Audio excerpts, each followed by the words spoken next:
নাসরিন আমার বিয়ে করা বউ হলেও তার সাথে শুইতে আমার গা ঘিন ঘিন করত। সরকার বাড়ির এই বিধবা মেয়েটিকে বিয়ে করে আনার পর থেকে আমার কেবল মনে হতো একটা সেকেন্ড হ্যান্ড জিনিস কিনে আনলাম। কিনলাম আর কোথায়, তাকে বিয়ে করে যৌতুক বাবদ 2.5 লাখ টাকা গুনতে ভুল করিনি আমি। বাড়ির পাশে মুদির দোকানটি সেই টাকাতেই দাঁড় করিয়েছি। আমার তো এক পা খোড়া, খুঁড়িয়ে হেঁটে 1.5 মাইল পাড়ি দিয়ে গঞ্জে গিয়ে কোনো কাজ করার সামর্থ্য নেই আমার। একসাথে মোটা অঙ্কের টাকাটা পেয়ে আমার বাবা যেমন সালাউদ্দিন সরকারের কথায় রাজি হয়ে গেলেন, আমিও আর অমত করিনি।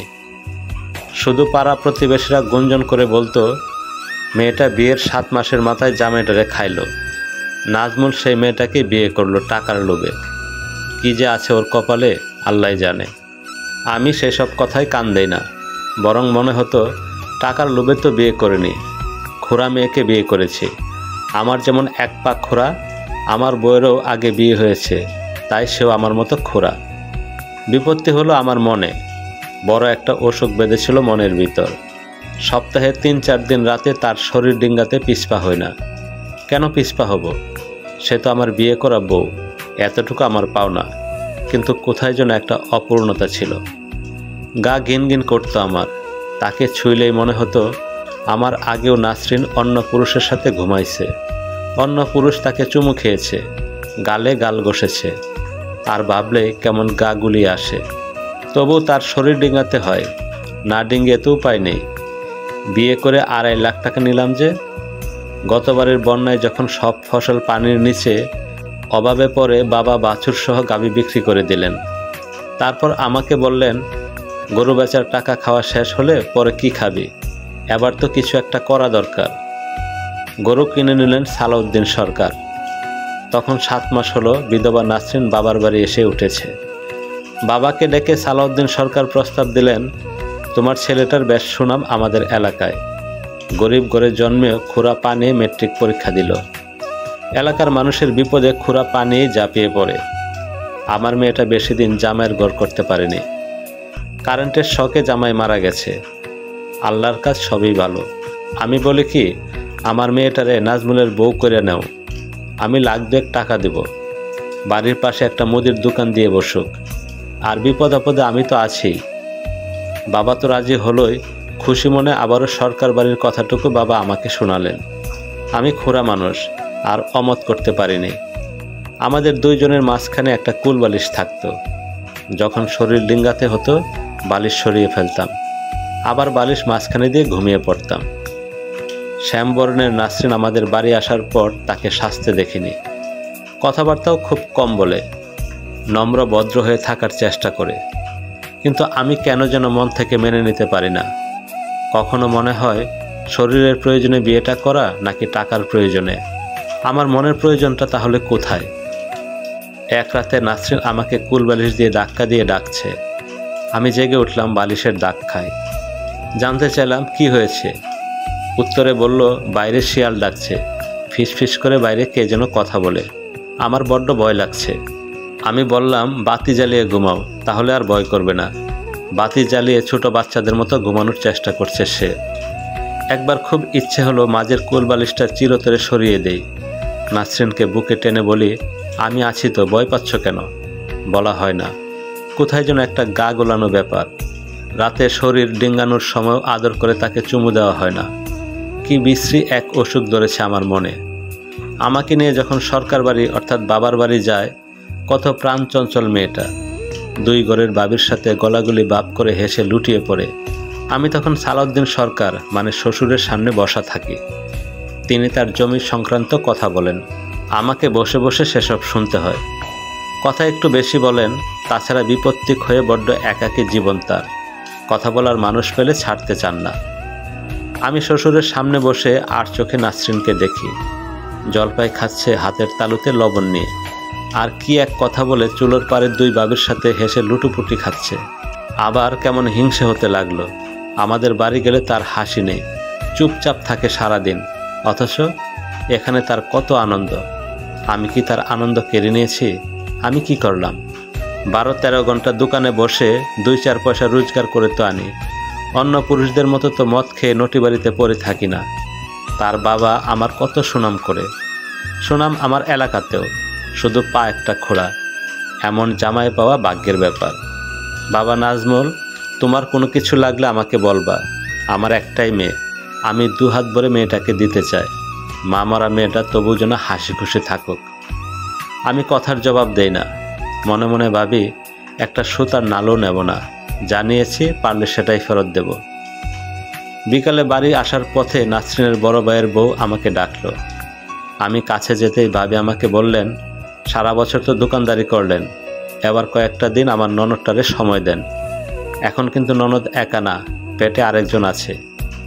এটা শোনার পর থেকে আমার মনে নতুন করে অসুখ করলো। দোকানে মন বসে না, মেজাজ খিটখিটে হয়ে গেল। গা গোলানোর ব্যাপারটা ঘিনঘিন করতে থাকা বেড়ে গেল।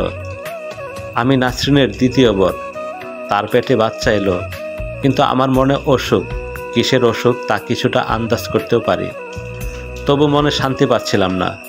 নাসরিনের পেটে বাচ্চার বয়স যখন 6 মাস, তখন থেকে তার মানসিক অবস্থার পরিবর্তন হলো।